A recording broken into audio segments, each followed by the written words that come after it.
ఇంత సర్వోత్కృష్టమైనటువంటి మనుష్య జన్మని పొంది కూడా మహర్షులు తీర్పు చెప్పేస్తున్నారు. కొందరు ఈశ్వరుడు తప్ప మిగిలిన వాటి అన్నిటి వైపుకి తిరుగుతారు. ఆ తిరగడంలో మనుష్య జన్మ నిరర్థకమైపోయింది. ఆ తర్వాత మళ్ళీ ఎక్కడికి వెళ్ళిపోతాడో తెలియదు. ఎన్ని కోట్ల జన్మలు మళ్ళీ ఉచ్చుల్లో పడి, కత్తులతో నరకబడి, శూలాలతో గుచ్చబడి, రోకళ్లతో కొట్టబడి, అరిచేతులతో అదమపడి, కాళ్లతో తొక్కబడి, ఎంత గింజుకుని ఎన్ని రకాలుగా చచ్చిపోతాడో. ఈశ్వర, చిత్రం ఏమిటంటే వీళ్ళు పొందినటువంటి మనుష్య జన్మ యొక్క గొప్పతనము వీరికి తెలియదు. తెలియక ఈ శరీరమును నిలబెట్టుకోవడమే గొప్ప అనుకుని కేవలము దీన్ని పోషించుకుని దీనితో అనుభవించిన సుఖములనుకుని గడిపేస్తున్నారు.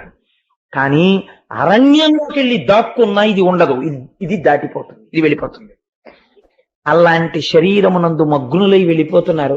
ఏం అదృష్టం! ఈ కాలమునందు ఇట్లాంటి ఏమీ తెలియని అజ్ఞానమునకు హద్దు లేని గోపాల బాలురతో కలిసి నువ్వు తిరిగి కౌగలించుకుని ఆడి పాడి ఇంత మందిని తరింపచేశావు.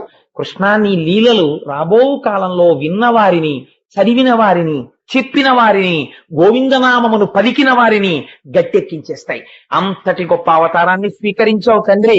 కాబట్టి నువ్వు ఒక్కసారి మళ్ళీ ఇలాంటి మూర్తి దొరకమంటే దొరుకుతుందా? ఒక్కసారి నిన్ను కన్నులార పైనుండి కిందకి దర్శిద్దామని వచ్చాం. వాళ్ళకి తెలుసు అవతార పరిసమాప్తి అయిపోతోందని. ఇటువంటి అవతారం మళ్ళీ రాదు. ఎందుచేత అంటే ఒక అవతారం వస్తే ఒక ప్రయోజనాన్ని తీర్చుకుని వెళ్ళిపోతుంది. కృష్ణావతారము లాంటి అవతారం ఇంకుండదు. ఎందుచేత అంటే ఒక యశోద ఏమీ తెలియనటువంటి ఆజ్ఞురాలైన గోపిక పరిగెడుతుంటే పరిగెత్తడమా?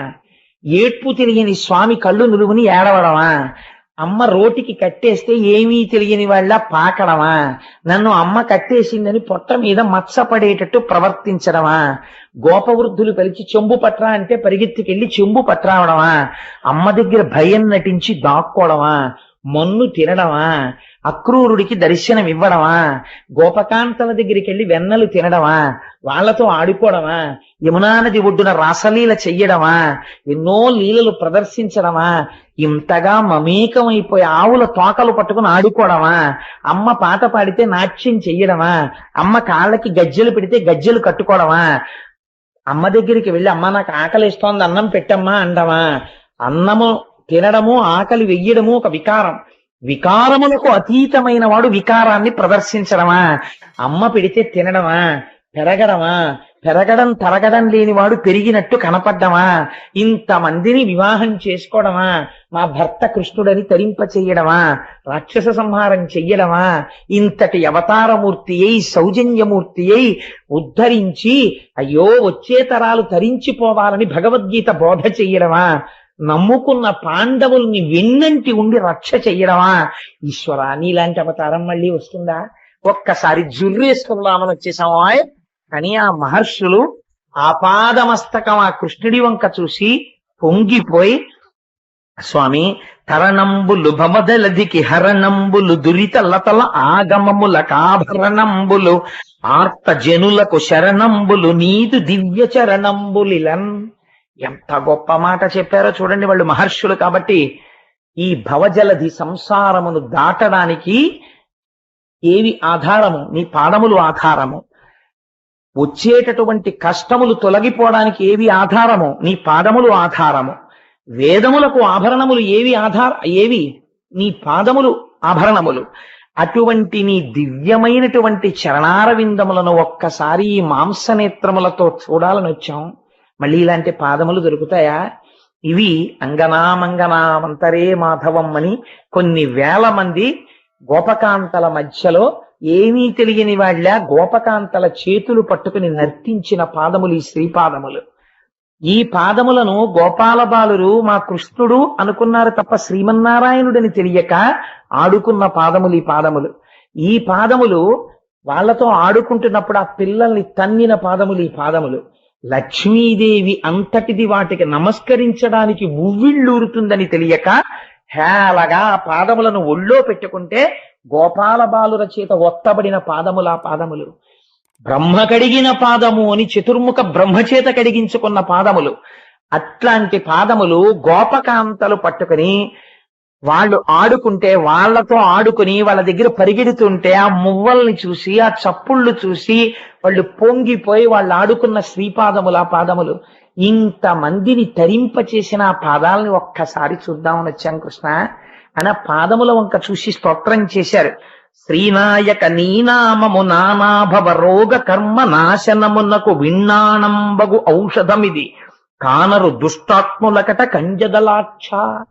కృష్ణ, నీ నామము, నీ లీలలు, నీ కీర్తి, నీ కథలు ఎక్కడ స్తోత్రం చేయబడుతుంటాయో అక్కడ మళ్ళీ ఇలాంటి అవతారం ఉంటుందా అని 33 కోట్ల మంది దేవతలు కూడా కూర్చుని వింటారు. అలాంటి కథాశ్రవణం జరుగుతున్నటువంటి ప్రదేశంలో ఆఖరణ ఒక్కసారి పొంగిపోయి గోవిందా గోవిందా అంటూ నీ నామని చెప్పుకున్నవాడున్నాడే, వాడు పొందనిదేముంది, ఇది పొందుతారని చెప్పడం అసాధ్యం. వాళ్ళు అన్నిటినీ పొందేస్తారు. ఎందుకని నువ్వు ఎంత సంప్రీతిని పొందుతావో నీ నామము చెప్పినప్పుడు. కలియుగానికి నామమే రక్ష. అటువంటి గొప్ప నామము, తేలికైన నామము, నీ అంతట నువ్వు కష్టపడి సంపాదించుకున్న నామము, 7 ఏండ్ల బాలుడవై 7 రాత్రులు 7 పగళ్ళు కొండ నెత్తి నిలబెట్టి రక్షించుకుని నువ్వు సంపాదించుకున్న నామము గోవింద నామము, భాగవతంలో వచ్చిన నామం. అందుకని అటువంటి గోవిందుని పట్టాభిషేకం ఒక ధూర్తుడు, ఏమీ తెలియని వాడు ఒక్క మాట చెప్తే నమ్మి వృద్ధులు, పిల్లలు, పెద్దలు, ఆడవాళ్ళు, ముసలివాళ్ళు, ఆవులు, ఆఖరికి వేషాలు కట్టి వాడు చెప్పాడు మేము నమ్మామని ఇంతమంది వరుస కట్టి అంత దూరం నుంచి ఇంత దూరం నువ్వు ఉన్నావని నమ్మి నీ నామము సత్యమని నమ్మి పరిమళ ద్రవ్యాలు జల్లుతూ వచ్చిన వారిని ఉద్ధరించకుండా ఉంటాడా? వాడి పట్టాభిషేకం జరిగితే అటువంటి నామము నీ నామము. ఆ నామము సముపార్జింపబడింది నువ్వు కృష్ణమూర్తిగా ఉండగా. అటువంటి ఈ రూపమును, అటువంటి గోవింద పట్టాభిషేకాన్ని పొంది ఒక ఒత్తు లేకుండా గోవిందాని కీర్తింపబడిన నామమును సముపార్జించుకున్న కథ భగవత అంతర్గతము. ఆ అవతారము కృష్ణ పరమాత్మ. ఇంత గొప్ప అవతారాన్ని మళ్ళీ మేము చూడగలమా? మళ్ళీ వస్తుందా ఇటువంటి అవతారం? మాకు వస్తాయా రోజులు? మళ్ళీ మేము ఎప్పుడు వింటాం దశమస్కంధం? నీకేమో ఇవాళ పూజ చేసుకుంటుంటే నాకే ఎంత బెంగొచ్చిందో, ఈశ్వరా మళ్ళీ ఎప్పుడు చెప్పిస్తావు నాతో భాగవతం అని. కాబట్టి ఎంత పొంగు ఆ చిన్ని కృష్ణుడి గురించి వింటుంటే. కాబట్టి అటు మహర్షులు బెంగ పెట్టుకున్నారు, మునులు బెంగ పెట్టుకున్నారు. స్వామి మళ్ళీ ఎప్పుడు చూస్తాం? ఒక్కసారి నిన్ను ఆ పాదమస్తకం చూసి తరించిపోదామని వచ్చాం. అందుకుని వచ్చామయ్యా అంటే కృష్ణ పరమాత్మ చూసి నవ్వి, నేను కూడా మిమ్మల్ని రప్పించడానికి ఒక కారణం ఉంది. మీరు నన్ను చూసి తరించారు కదా, చెప్పవలసిన మాట చెప్పారు. ఇదే లోకం కూడా తెలుసుకోవాలి. కాబట్టి ఇప్పుడు నేను మనస్సులో చేసిన సంకల్పం తీరడానికి మీరు ఒక్కసారి నది ఒడ్డుకి వెళ్ళండి, నదీ స్నానం చెయ్యండి. యాదవ కుల నాశనం జరగాలి, అవతార పరిసమాప్తి. ఈ మహర్షులందరూ వెళ్ళి ఆ నది ఒడ్డున స్నానం చేసి కూర్చుని భగవంతుడి యొక్క కథలు తలుచుకు పొంగిపోతున్నారు. ఏమి కృష్ణావతారం, వీళ్ళందరినీ తీసుకొచ్చి ద్వారకలో పెట్టాడు, ఇలా రక్షించాడు, జరాసంధుణ్ణి పీచమణిపించాడు, ధర్మరాజుతో రాజసూయం చేయించాడు, కురుక్షేత్రంలో యుద్ధం చేయించాడు, భీష్మాచార్యుడికి మోక్షం ఇచ్చాడు, తాను వెళ్లి ఎదురుగుండా నిలబడి విష్ణు సహస్రనామ స్తోత్రం చెప్పించాడు. ఏమి కృష్ణుడు, కృష్ణుడు అవతారం ఉంటుందా మళ్ళీ అని వాళ్ళు పరవశించిపోతుంటే అక్కడికి ఈ యాదవులందరూ కూడా నవ్వుతూ తుళ్ళుతూ ఆడుకుంటూ దూరం నుంచి ఈ మహర్షుల్ని చూశారు. వాళ్ళలో ఒక చిత్రమైన బుద్ధి పుట్టింది కృష్ణుడి యొక్క ప్రచోదనము చేత. సాంబుడికి చీర కట్టి ఆడదానిలా అలంకరించి కడుపు ఎత్తుగా కనపడేటట్టుగా చేసి ఆ మహర్షుల దగ్గరికి తీసుకొచ్చి వీళ్ళు ఏ పాటి పరిజ్ఞానంతో చెప్తారో చూద్దాం అనుకుని మూకలు కూడి యాదవులు ముందట బెట్టుక యార్చి నవ్వుచున్ పోకల పోవుచున్ ముని సమూహము కొయ్యన సాగి మ్రొక్కుచుం ప్రాకటమైన ఈ సుదతి భారపు గర్భమునందు పుత్రుడో ఏకతమందు బలికయో ఏర్పడ చెప్పుటటన్న ఉగ్రులై. ఆ సాంబుడికి చీర కట్టి కడుపు ఎత్తుగా పెట్టి గర్భిణి అయినటువంటి స్త్రీ అని చెప్పి నాట్యాలు చేసుకుంటూ ఆడుకుంటూ పాడుకుంటూ వెళ్ళిపోతున్నటువంటి గోపబాలుర యందు దుర్బుద్ధి పుట్టింది. ఆ సాంబుణ్ణి తెచ్చి మహర్షుల ముందు నిల్చోపెట్టి, మీరు మహాత్ములు కదా, మీకు తెలియని విషయాలు ఉండవు కదా, మీరు త్రికాల వీధులు, ఈ ఆడపిల్ల కడుపులో మగపిల్లాడున్నాడా, ఆడపిల్లుందా, కవలలున్నారా, ఏ విషయం మాకు చెప్పండి అన్నారు. అనేసరికి వాళ్ళు ఆ స్త్రీ వంక చూశారు. మహాగ్రహం వచ్చింది. అంటే మీకు భగవద్భక్తులతో పరాచికమా? కృష్ణుడున్నటువంటి గడ్డ మీద ఉన్న మీకు ఇటువంటి పరిహాసం చేయడానికి సిగ్గుపట్టలేదా? ఏ కృష్ణ భగవానుడు బ్రాహ్మణుల్ని చూడగానే భక్తితో సేవిస్తాడో, వాళ్ళ కాళ్ళు కడిగి నీళ్లు తల మీద చల్లుకుంటాడో, అటువంటి కృష్ణుడితో కలిసి ఉండి మీకింతటి దుస్సాహసమా, మాతో పరిహాసమా అని వాళ్ళన్నారు. వాలాయము ఎదుకుల నిర్మూలకరంబైన ఎట్టి ముసలంబొకటి బాలిక కుదయించును పుండాలస్యము లేదటంచు అటపల్కుటయున్. కొడుకక్కర్లేదు, కూతురక్కర్లేదురా, క్షణం ఆలస్యం లేకుండా ముసలం ఒకటి పుడుతుంది అమ్మాయి కడుపుల నుంచి. ముసలం అంటే పెద్ద రోకలి పుడుతుంది. ఆ రోకలి మీ అందరికీ తీట తీర్చేస్తుంది, ఈ ఎదుకుల నాశనం అయిపోతుంది దాంతో అన్నారు. ఆ మాట అనిపించాలి, బ్రాహ్మణ వాక్కు యథార్థమవుతుంది. బ్రాహ్మణులు సంతసించి, బ్రాహ్మణ వాక్యం ఎంత గొప్పది చూడండి, దాన్ని మించిన సన్మానం ఏముంటుందండి? శతమానం భవతి. మా కోటేశ్వరరావు గారు 100 ఏళ్లు ఆయుర్దాయంతో ఉండి ఒక కుక్క బతికినట్టు బతకడం కాదు, భగవన్నామము చెప్పుకుంటూ ఆయన బతకాలి. ఆత్రేష గోత్రోద్భవస్య కోటేశ్వరరావు శర్మ నామధేయస్య ఈశ్వర కైంకర్యం చేసుకుంటూ బ్రతకాలని బ్రాహ్మణులు చేసిన ఆశీర్వచనమా గొప్పది? లేకపోతే నువ్వు లౌకికంగా పుచ్చుకునేవా గొప్పవి? అది గొప్పది. బ్రాహ్మణ వాక్కు ఎంత గొప్పదో చూడండి, ఆశీర్వచనం ఎంత గొప్పదో చూడండి. కాబట్టి వాళ్ళు ఒక్క మాట అన్నారంటే శాపమైంది. వెంటనే పరిహాసం చేస్తున్నటువంటి వాళ్ళకి భయం వేసింది. ఇలా అన్నారు ఏమిటన్నా, సాంబుడికి కట్టిన చీర విప్పారు. విప్పితే ఆ చీరలోంచి కడుపు దగ్గర నుంచి ఒక పెద్ద ఇనప రోకలి కింద పడింది. పడగానే భయం వేసి ఆ రోకలి పట్టుకుని పరుగున కృష్ణ పరమాత్మ దగ్గరికి వెళ్ళారు. ఆ రోకలి ఆయన పాదాల దగ్గర పెట్టారు. తెలియక మహర్షులతో పరిహాసం ఆడాం, శిపించారు, ఈ రోకలి పుట్టింది, ఇప్పుడు మమ్మల్ని ఏం చెయ్యమంటావు అని అడిగారు. కృష్ణ పరమాత్మ అన్నారు, ఊరే దుర్నిమిత్తములు కనపడుతున్న ఈ మధ్య పగటిపూటయే అంతఃపురముల యందు కాకులు గుడ్లగూబలు ఏడుస్తున్నాయి, గుర్రాల యొక్క తోకల యందు మంటలు పుడుతున్నాయి, చిలుకలు గోరువంకలు వికృతమైనటువంటి స్వరాలతో అరుస్తున్నాయి, ఇళ్లల్లో పుట్టగొడుగులు పుడుతున్నాయి. ఇంటి యందు పుట్టగొడుగు పుట్టకూడదు, పుట్టగొడుగు పుడుతోంది. సూర్యబింబం చుట్టూ ఆవిరి పరివేషం కట్టినట్టుగా గుండ్రంగా కడుతోంది. కాబట్టి ఇది ఎదుకుల నాశనాన్ని సూచిస్తోంది. మీ అందరూ ఈ ఇనప ముసలము చేత మరణిస్తారు. కాబట్టి సముద్రపు తొడ్డుకెళ్ళి అక్కడ ఒక భయంకరమైన పెద్ద శిఖరం ఒకటి ఉన్నది. ఆ శిఖరము వద్దకు వెళ్ళి ఈ ఇనప ముసలాన్ని అరగదీసేసి దీన్ని సముద్రంలో కలిపేసేయండి అన్నారు.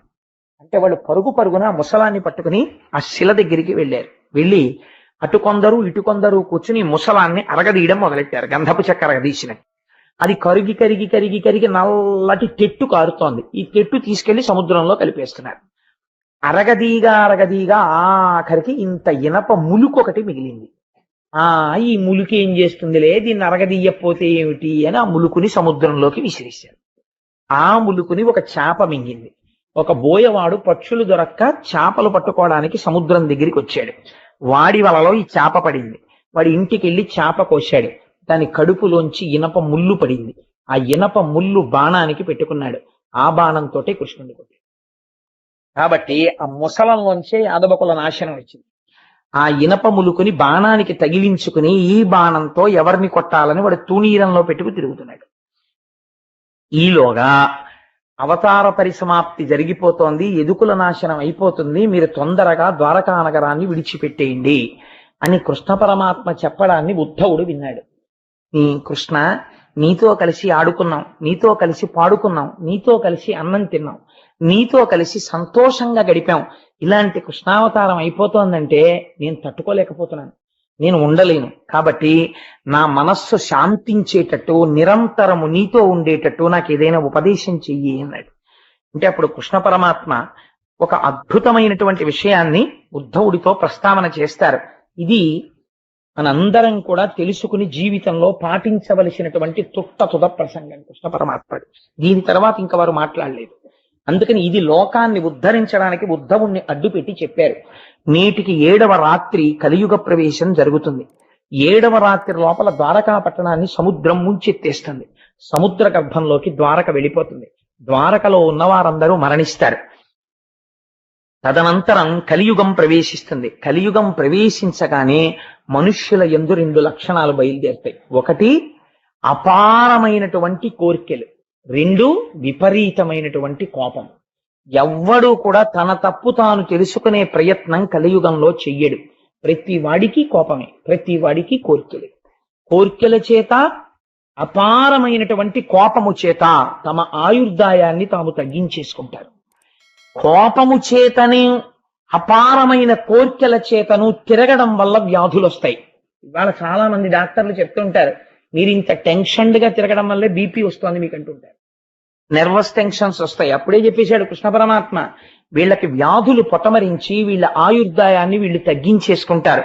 కలియుగంలో ఉండేటటువంటి మనుష్యులకి రాను రాను రాను రాను వేదము ప్రమాణము కాదు, యజ్ఞయాగాదులు చెయ్యకండి, వేదము చేత ప్రోక్తమైనటువంటి భగవన్మూర్తులను పూజించకండి అని చెప్పినటువంటి మాటలు బాగా రుచిస్తాయి. రుచించి కోట్ల జన్మల అదృష్టం చేత వేదము ప్రమాణమని అంగీకరించగలిగినటువంటి స్థితిలో పుట్టిన వారు కూడా వదిలిపెట్టేసుకుంటారు. వదిలిపెట్టేసుకుని తమంత తాముగా పాషండమతములను కౌగిలించుకుని అభ్యున్నతిని విడిచిపెట్టి వేరు మార్గములలో వెళ్ళిపోతారు. అల్పాయుద్ధాయంతో జీవిస్తారు. పూజలు తమ మనస్సుని సంస్కరించుకోవడానికి, ఆచారములు తమంత తాము పాటించడానికి వచ్చాయి. ఒక ఉపవాసం అనేటటువంటిది తక్కువ పదార్థాన్ని తీసుకుని శరీరాన్ని నిలబెట్టుకుని మరింత పవిత్రంగా పూజ చేసుకోవడం కోసమని ఉపవాసం అన్న ఆచారం వచ్చింది. కట్టుకున్న బట్ట చెమట వాసన కొట్టి, కట్టుకున్న బట్ట అన్ని రకాలైనటువంటి సంపర్కముతో ఉన్నదైతే దాని యొక్క స్పర్శ చేత శరీరములోనున్న మనస్సు నిలకడ పొందవని ఆరేసిన బట్ట కట్టుకో, లేకపోతే పట్టుబట్ట కట్టుకోని శాస్త్రం నిర్దేశించింది. కానీ రాను రాను రాను రాను కలియుగంలో ఏమవుతుందంటే ఆచారాన్ని విడిచిపెట్టేయడానికి ప్రజలు ఇష్టపడతారు. ఆచారం పక్కన పెట్టేసి ఆచారము లేని పూజ చెయ్యడం ఇష్టపడతారు. ఆచారం అక్కర్లేదనేటటువంటి పూజలు ఏముంటాయో వాటి యందు మక్కువ చూపిస్తారు. వాటి వలన ప్రమాదము కొని తెచ్చుకుంటున్నామని తెలుసుకోరు. అంతఃశుద్ధి ఉండదు, చిత్తశుద్ధి ఏర్పడక ఆచారము సంప్రదాయమును విడిచిపెట్టినటువంటి పూజల యందు మక్కువ చూపించి తిరగడం ప్రారంభం చేస్తారు.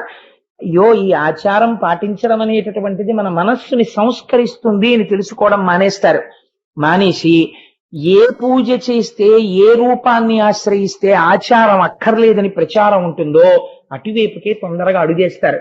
కానీ దానివల్ల తాము పొందవలసినటువంటి స్థితిని పొందలేము అని తెలుసుకోలేకపోతారు.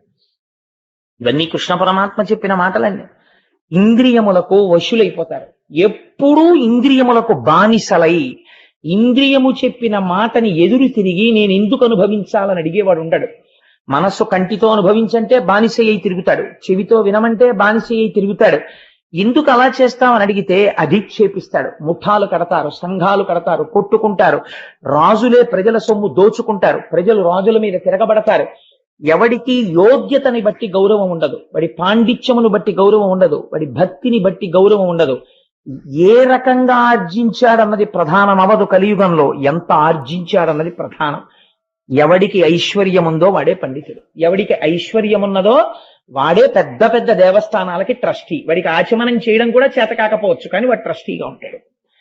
ఎందుకు? వాడికి ఏమొచ్చు? వాడు ఆ దేవస్థానాన్ని ఏమైనా సంస్కరించగలడా? వాడు ఏమైనా నడిపించగలడా? వాడు ఔదార్యం ఉన్నవాడా? అక్కర్లేదు. వాడు ఏమైనా పూజ చేయగలడా? పోనీ అయ్యప్ప స్వామి గుడి ట్రస్టీలా 10 భగవత్ కార్యాలు చేయించగలరా? వాళ్ళ డబ్బు తీసుకొచ్చి భక్తులకి పెట్టి మీరు డబ్బు ఇవ్వకండి పూజలు చేసుకోండి అనగలవా? అనలేరు. కానీ ఎందుకు మరి ట్రస్టీలు అవుతారు అంటే అది కలియుగం యొక్క లక్షణం.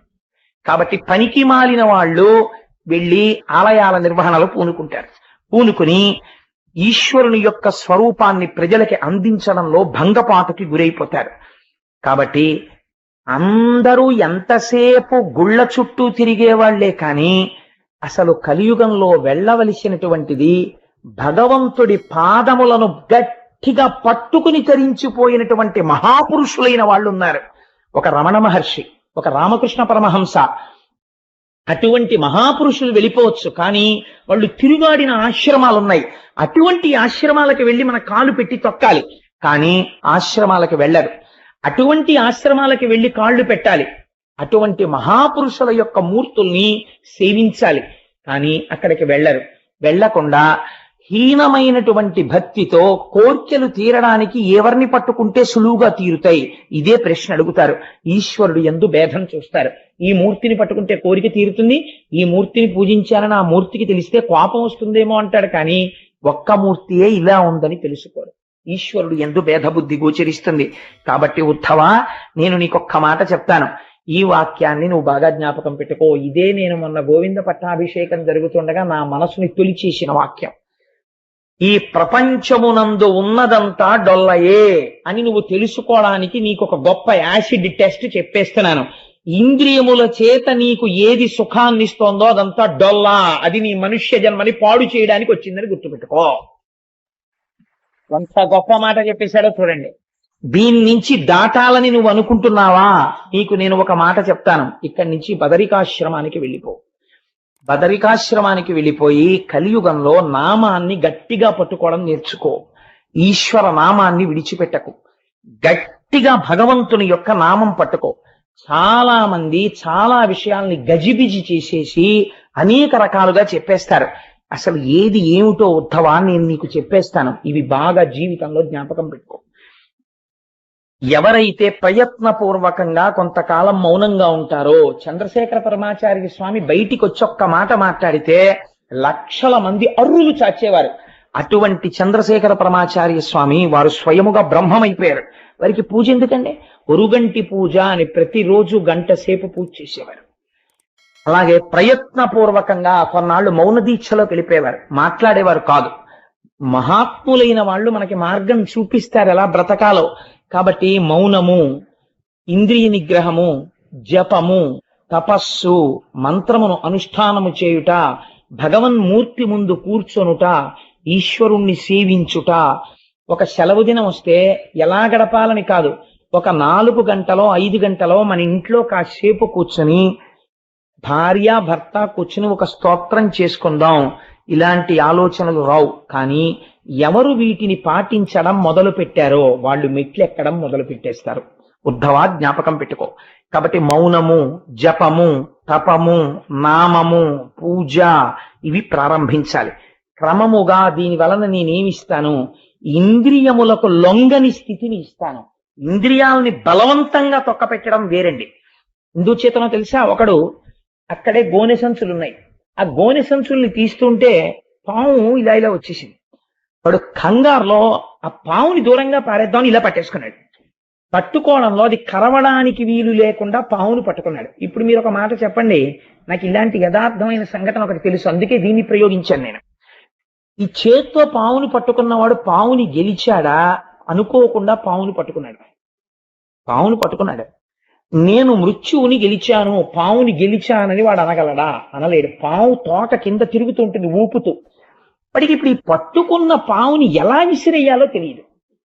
ఎటు విసిరితే ఇది మళ్ళీ వస్తుందో ఏమిటో అసలు అంత ఆలోచన కూడా ఉండదు. భయపడిపోయి గజ గజ గజ గజ వణికిపోతుంటాడు.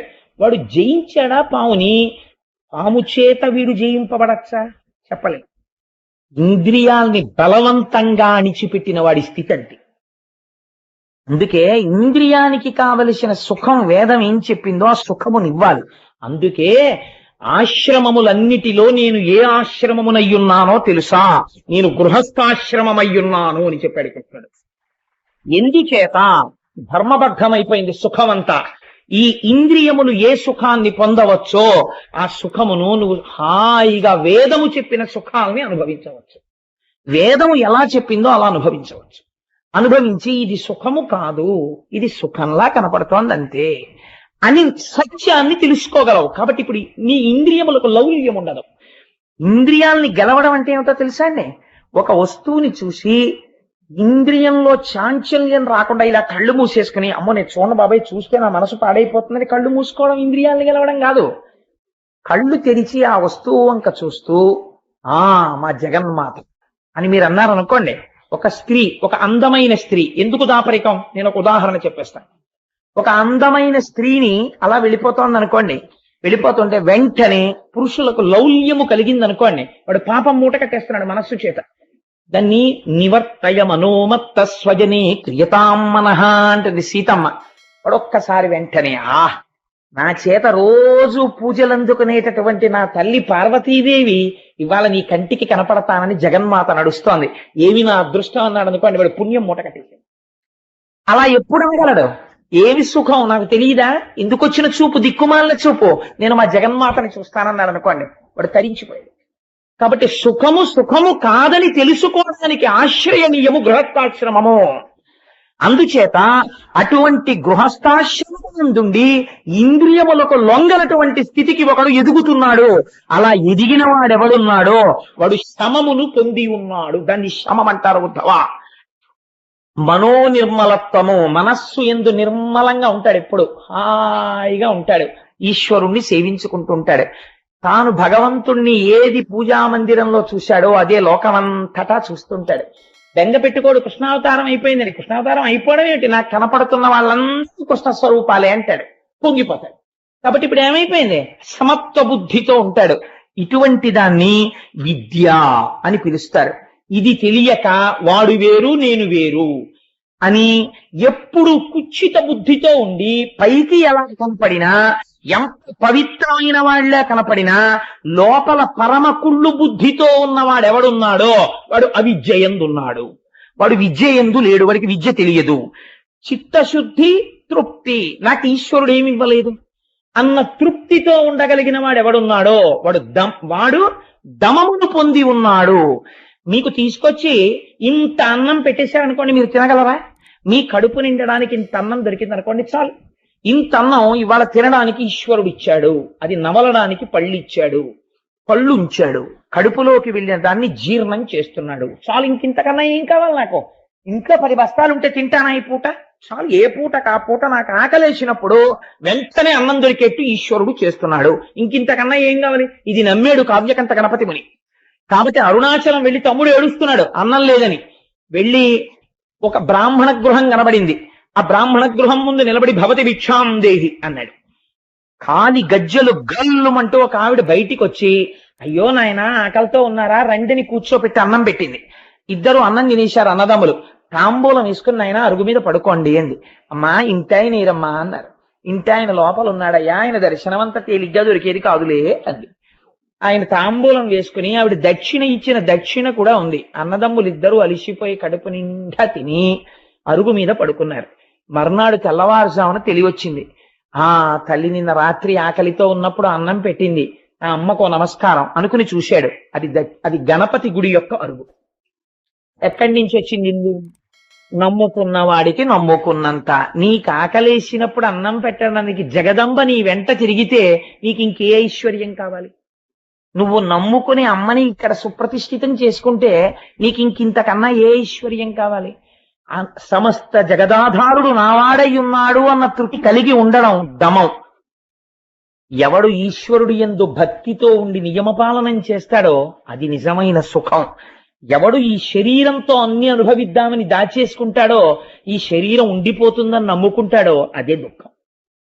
కాబట్టి ఎవడు గుణములకు సాక్షిగా ఉండడాన్ని నేర్చుకుంటున్నాడో, ఆ కోపం ఎందుకు వచ్చింది? ఎవరి కోపం ఎక్కడి నుంచి వచ్చింది? ఒకనాడు ప్రశాంతంగా ఉన్నాడు. ఈ ప్రశాంతత ఎవరు నిద్రపోయారు, ఎవరు లేచారు? నిద్రపోయినప్పుడు ఎవరున్నారు, మరి లేచినప్పుడు ఎవరున్నారు? నిద్రలో లేనిది లేచినప్పుడు ఎక్కడి నుంచి వచ్చింది?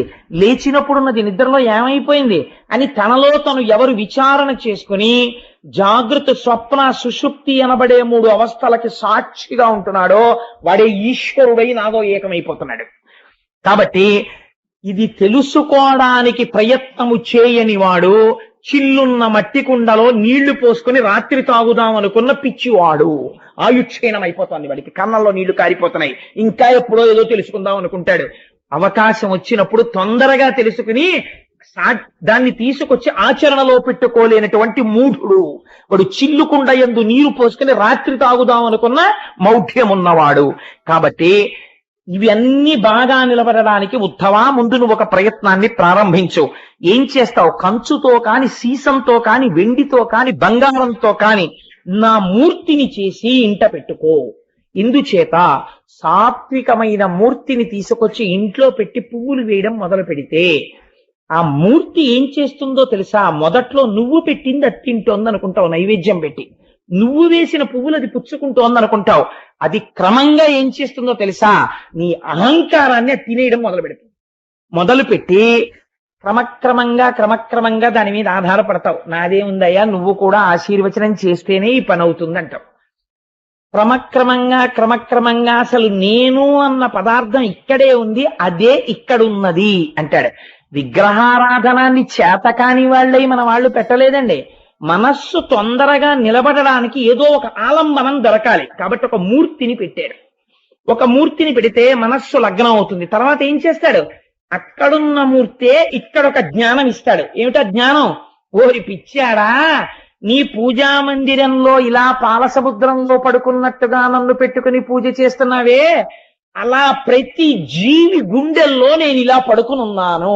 నేను ఇప్పుడు ఎక్కడ లేను, అంతటా అయి ఉన్నాను.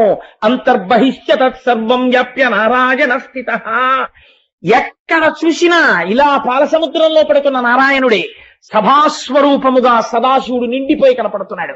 ఈశ్వర దర్శనము విరాట్ రూప దర్శనముగా సహస్ర శీర్ష పురుష అనేక రూపాలతో దర్శనమవుతున్నాడు అని ధ్యానమునందు గోచరమవుతుంటే ఆనందమును పొందుతూ అంతటా ఈశ్వరుణ్ణి చూస్తుండగా ఒకనాడు వాడిలో ఉన్నటువంటి ప్రాణవాయువు ఉత్క్రమణమును పొందుతోంది. వాడు నన్నే చూస్తూ వెళ్ళిపోయాడు కాబట్టి నాయందే చేరిపోతున్నాడు. కాబట్టి ఉద్ధవ, నువ్వు ఈ పని ప్రారంభించు, బదరికాశ్రమాన్ని చేరిపో, వచ్చేస్తోంది కలియుగం అన్నాడు. అంటే ఉద్ధవుడు బయలుదేరి బదరికాశ్రమానికి వెళ్ళిపోయాడు. పరమాత్మ ముందు బలరాముడు నడుస్తున్నారు. బలరాముడు నడుస్తూ శరీరాన్ని వదిలిపెట్టేసి తన చైతన్యాన్ని అనంతుడిలోకి కలిపేశాడు. బలరాముడి శరీరం నేల మీద పడిపోయింది. తదనంతరము కృష్ణ పరమాత్మ ఒక పొద చాటుకి వెళ్లి నేల మీద పడుకుని మోకాలు మీద రెండవ కాలు పెట్టి ఆ పాదాన్ని ఇలా కదుపుతూ పడుకున్నారు. దూరం నుంచి ఇంతకు పూర్వం చాప కడుపులోంచి ఇనప ముళ్ళు తీసి బాణమునకు పెట్టుకున్న బోయవాడు ఆ పొదల్లోంచి చూశాడు. అది జింక యొక్క చెవి ఇలా కదులుతున్నట్టు కనపడింది. ఈ జింక చెవి మీదకు బాణం వేస్తే తలలోకి గుచ్చుకుంటుంది అనుకున్నాడు. అనుకుని ఈ ఇనప ముళ్ళు తగిలించినటువంటి బాణము అదే యాదవకుల నాశనం కోసం వచ్చిన ముసలపు ముక్క. ఆ బాణాన్ని కృష్ణ పరమాత్మ యొక్క కాలి మీద ప్రయోగించాడు. ఏ శ్రీపాదములు గోపాల బాలురు నరణించాయో, ఈ లోకాన్నంతటిని పవిత్రం చేశాయో, స్వామి పాదచిహ్నములు ఈ నేల మీద మోపాడో, ఏ మహానుభావుడు కురుక్షేత్రంలో అర్జునుడి రథం మీద కూర్చుని గీతాపదేశం చేశాడో, ఏ పాదములను నమ్మి అర్జునుడు ధన్యుడైపోయాడో, ఏ పాదములను పట్టుకుని కొన్ని కోట్ల మంది మోక్షాన్ని పొందారో, ఆర్తితో పిలిచిన వాళ్ళ దగ్గరికి పరిగెత్తి ఏ శ్రీపాదములు దర్శనమిచ్చాయో అటువంటి బొటనవేలి దగ్గర ఆ బాణము వెళ్లి గుచ్చుకుంది. హా అని అరిచారు కృష్ణ పరమాత్మ. బోయవాడు అయ్యో మనుష్యుణ్ణి కొట్టానని పరిగెత్తాడు. కృష్ణ పరమాత్మ పడుకునున్నారు, రక్తం ధారల కింద కారిపోతుంది. అయ్యయ్యో ఎంత పొరపాటు చేశాను స్వామి, మీ పాదాన్న బాణంతో కొట్టాను, నా జన్మకి ఇంకసలు నిష్కృతి ఉన్నదా అని నేలన పడి ఏడ్చాడు. నువ్వు నిమిత్త మాత్రుడివి నాయనా, ఎవడు తప్పించలేడు. ఎంతటి వాడు కూడా ఒకసారి ఈ శరీరంతో వచ్చిన తరువాత శరీరాన్ని వదిలిపెట్టవలసింది. నేను కూడా పెద్దల యొక్క వాక్కులు పాటించాను, అందుకని బాణం కాలికి తగిలితే విడిచిపెడుతున్నాను. లేకపోతే పరీక్షిత్ అమ్మ కడుపులో ఉండగా శుకుడు అంటాడు, నువ్వు ఏ అమ్మ కడుపులో ఉండగా బ్రహ్మశిరోనామకాస్త్రం వస్తే మీ అమ్మ కడుపులోకొచ్చి నిన్ను రక్షించాడో వాడి కాలి పొతుల వేలికి బాణం తగిలితే వాడు ప్రాణం వదులుతాడా? తన్ని తాను రక్షించుకోలేడు. వాడు నిర్ణయించుకున్నాడు అలా బాణపు దెబ్బ తిని వదులుతానని, ఒకరి మాట నిలబెట్టడానికి. ఇప్పుడు నేను అందులోకి వెళ్ళను, మళ్ళీ ఆ భారతం అందులోకి పెడితే అదో పెద్ద కథ అయిపోతుంది. కాబట్టి ఆ బాణపు దెబ్బ చేత కృష్ణ పరమాత్మ శరీరమును వదిలిపెట్టేస్తున్నారు. పరుగున దారుకుడు వచ్చాడు. ఏమిటి స్వామి పరిస్థితి, మీరిలా పడిపోవడమా, కృష్ణుడు శరీరం వదిలిపెట్టడమా అని. లేదు, అవతారం పరిసమాప్తం అయిపోతోంది, ఈ గుర్రములు రథము అన్ని అదృశ్యమైపోతాయి. ఇప్పుడు యాదవులందరూ కొద్ది క్షణాల్లో మరణించబోతున్నారని చెప్పారు. అకారణంగా ఆడుకుంటున్న యాదవుల మధ్యలో మీరు మేము రెండు పక్షాలు వేసుకుని యుద్ధం చేసుకుందాం అన్నారు. యుద్ధం చేసుకోవడం మొదలు పెట్టారు. ఒక్కొక్కళ్ళ శరీరంలో ఉన్నటువంటి శరీరాన్ని నువ్వు ముక్కలంతా ఖండించేసుకున్నారు, అలా కొట్టేసుకున్నారు. చివరన మిగిలినటువంటి వాళ్ళు వీళ్లే అరగదీసినటువంటి ఇనప రోకలిలోంచి పుట్టిన చెట్టు కలిపినప్పుడు పుట్టిన రెల్లు దుబ్బులు కోసి తెచ్చారు. ఇచ్చా రెల్లు దుబ్బులతో కొట్టుకుని ప్రాణాలు వదిలేశాడు. యాదవ కుల నాశనం అయిపోయింది. బలరాముడి భార్యలు, కృష్ణుడి భార్యలు చాలా మంది ఆ శరీరాల్ని పట్టుకుని చితులలోకి ప్రవేశించారు. మిగిలిన వాళ్ళు ఎవరో కొద్ది మంది ఉంటే ఇంద్రప్రస్థానికి అర్జునుడు తీసుకెడదామని గాంధీవం పట్టుకుని తీసుకెడుతున్నాడు. ప్రథమ స్కంధంలో ఏడుస్తాడు, ఆ సఖుండు వెళ్ళిపోయాడు, ఇప్పుడు భూమి మీద లేదని. చిత్రం ఏమిటంటే కృష్ణ పరమాత్మ అవతారం చాలించగానే 10 మంది గోపబాలుర చేతిలో గాంధీవం ఉన్న అర్జునుడు ఓడిపోయాడు. ఆఖర్ అప్పుడు వచ్చి ధర్మరాజుకి చెప్తాడు, గాంధీవం ఉంది, పాశుపతాస్త్రం ఉంది, గెలిచాననుకున్నాను. ఆ మహానుభావుడు అన్ని అస్త్రాలకి అస్త్రం, వాడి సారథ్యం వల్ల గెలిచాను అనుకోలేదన్నయ్యా. వెళ్ళిపోయాడు నా సఖుడు, నేను జీవన్మాత్రుడను అన్నాడు. ధర్మరాజు గారు అన్నారు, ఇంకా మనం వద్దురా, అటువంటి మహానుభావుడు వెళ్ళిపోయిన తర్వాత మనం వద్ది భూమండలం మీద రెండు వెళ్ళిపోదామని పిచ్చివాళ్ల జుట్టు విరబోసుకుని ఆ ఆభరణాలన్నీ తీసి పక్కన పెట్టేసి ఉత్తరాభిముఖంగా వెళ్ళిపోయి పాండవులు, ద్రౌపది, కుంతి అందరూ శరీరాలు వదిలిపెట్టారు. కలియుగం ప్రవేశించింది.